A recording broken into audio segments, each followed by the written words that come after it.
Assalamualaikum warahmatullahi wabarakatuh. Selamat pagi anak-anak semuanya. Apa kabar hari ini? Harapan saya hari ini anak-anak semuanya dalam keadaan sehat dan baik. Baiklah, hari ini kita akan melanjutkan pelajaran kita pada bab 2, yaitu Sumpah Pemuda. Sumpah Pemuda dalam bingkai Bhinneka Tunggal Ika. A. Arti dan makna Sumpah Pemuda dalam perjuangan kemerdekaan Indonesia. Pada bab sebelumnya telah kita bahas bahwa pelaksanaan politik etis Belanda mendirikan sekolah-sekolah yang mulanya untuk golongan bangsawan saja. Salah satu sekolah tersebut adalah Stovia. Dari Stovia inilah organisasi Budi Utomo lahir. Lahirnya Budi Utomo pada tanggal 20 Mei 1908 telah memberikan ide untuk memperjuangkan kemerdekaan dari pemerintah kolonial Belanda dengan cara baru, yakni melalui perserikatan, perhimpunan politik, dan persatuan. 1. Peran perjuangan pemuda dalam organisasi kepemudaan. Tokoh yang mendirikan Budi Utomo dikatakan pelajar pemuda karena berdasarkan umur dan pengalaman atau status sosial di masyarakat masih rendah. Setelah Budi Utomo lahir, banyak organisasi lain yang berdiri.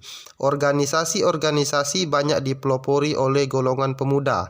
Berikut ini beberapa organisasi kepemudaan yang lahir setelah Budi Utomo. A.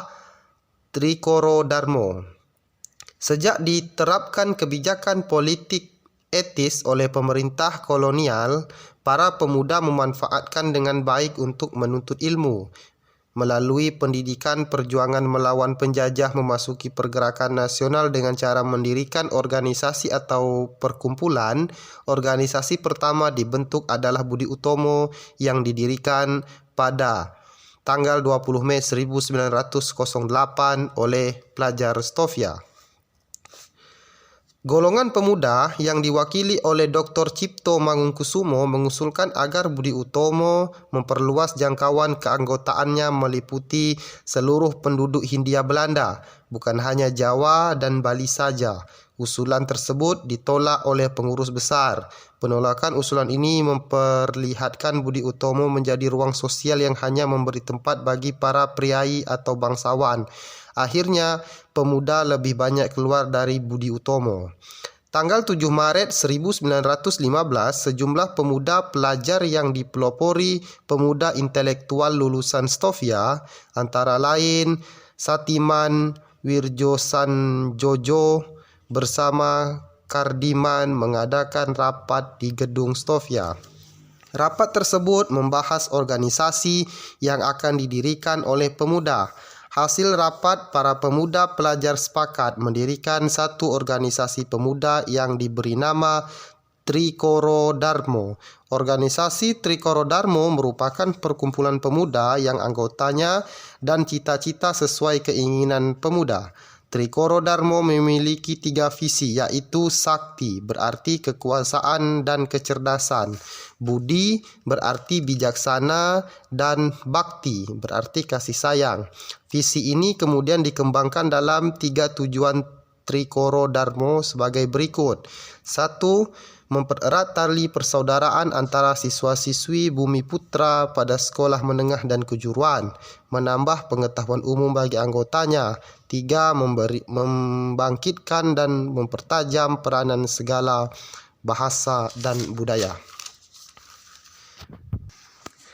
Akhirnya, dalam kongres pertamanya di Solo pada tanggal 12 Juni 1918, Trikoro Darmo mengubah namanya menjadi Jong Java. Arti Jong Java adalah Jawa Muda atau Pemuda Jawa. Cita-cita Jong Java adalah membina persatuan dan persaudaraan di kalangan pemuda-pemuda pelajar Jawa Raya.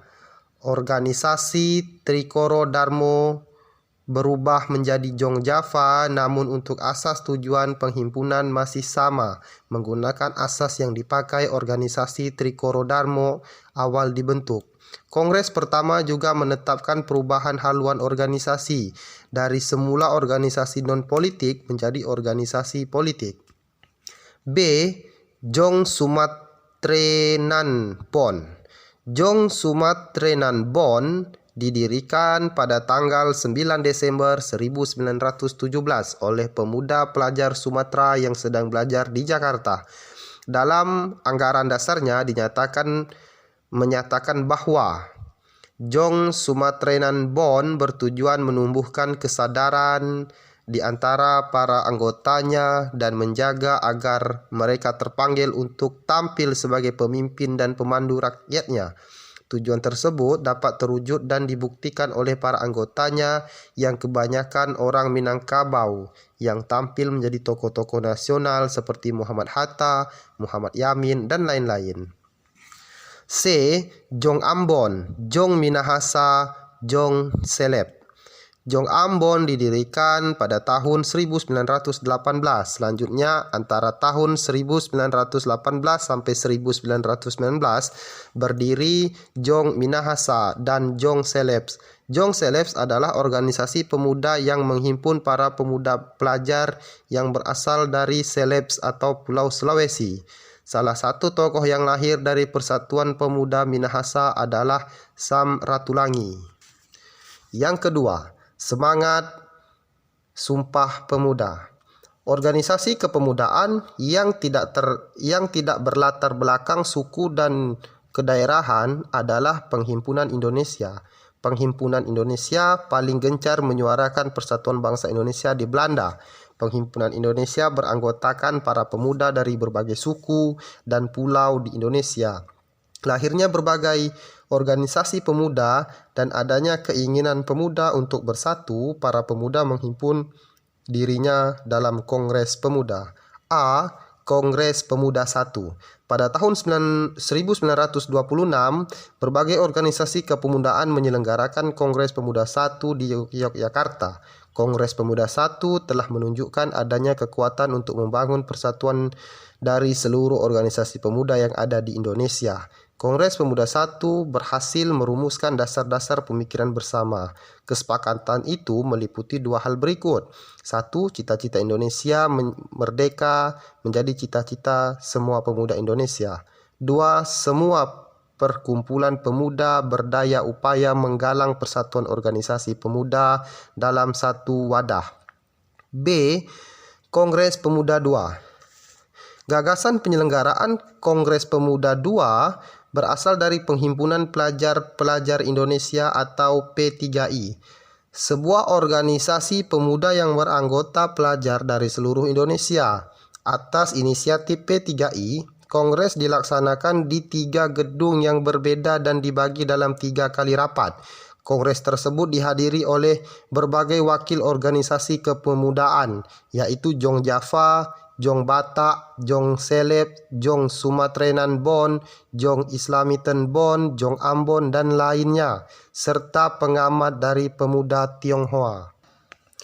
Rapat pertama berlangsung pada tanggal 27 Oktober 1928. Dalam sambutannya, Ketua P3I Sugondo Jojoposipto berharap kongres ini dapat memperkuat semangat persatuan dalam jiwa para pemuda. Acara dilanjutkan dengan uraian Muhammad Yamin tentang arti dan hubungan persatuan dan pemuda. Menurutnya, ada 5 faktor yang bisa memperkuat persatuan Indonesia, yaitu sejarah, bahasa, hukum adat, pendidikan, dan kemahuan. Rapat kedua berlangsung pada 28 Oktober 1928. Rapat ini membahas masalah pendidikan. Kedua pembicara Puernomoweolan dan Sarmidi berpendapat bahwa anak harus mendapat pendidikan kebangsaan. Harus pula ada keseimbangan antara pendidikan di sekolah dan di rumah.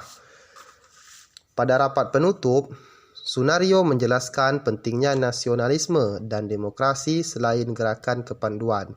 Dia mengemukakan gerakan kepanduan tidak bisa dipisahkan dari pergerakan nasional.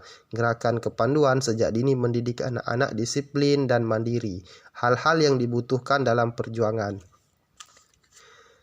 Keputusan penting dalam Kongres Pemuda II dikenal dengan Sumpah Pemuda.